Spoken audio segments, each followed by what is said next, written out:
Kerala vision നടപ്പാക്കുന്ന എന്റെ കൺമണിക്ക് first gift പദ്ധതിയുടെ രണ്ടാം ഘട്ടത്തിന് പ്രൗഢഗംഭീര തുടക്കം. പ്രമുഖ വ്യവസായിയും Gokulam group of companies executive ചെയർമാനുമായ ഗോകുലം ഗോപാലൻ പദ്ധതിയുടെ രണ്ടാം ഘട്ടം ഉദ്ഘാടനം ചെയ്തു. കേരളത്തിലെ സർക്കാർ ആശുപത്രികളിൽ ജനിക്കുന്ന കുഞ്ഞുങ്ങൾക്ക് ആദ്യ സമ്മാനമായി ബേബി കിറ്റുകൾ വിതരണം ചെയ്യുന്നതാണ് പദ്ധതി.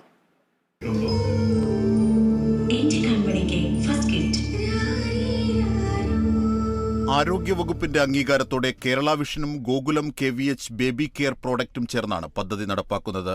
യെല്ലോ ക്ലൗഡ് കമ്പനിയുടെ ഫൗണ്ടർ ഡയറക്ടറും ചെയർമാനുമായ ശിവപ്രസാദ് M, ഡയറക്ടർ അനിത ശിവപ്രസാദ് എന്നിവർ ചേർന്നാണ് ആദ്യ കിറ്റ് വിതരണം ചെയ്തത്. യെല്ലോ ക്ലൗഡ് ഇതിന്റെ ഫസ്റ്റ് ഫേസിൽ തന്നെയാണ് ഇതിന്റെ പാർട്ടാകേണ്ടിയിരുന്നത്, പക്ഷെ എന്തുകൊണ്ടായിട്ടില്ല. സോ യെല്ലോ ക്ലൗഡ് ഇതിന്റെ രണ്ടാം ഫേസിൽ ആദ്യത്തെ ഇതിൽ തന്നെ ഭാഗഭാഗം കഴിഞ്ഞതിൽ എനിക്ക് കേരള വിഷനോടും ഉസ്മാനോടും നന്ദിയുണ്ട്.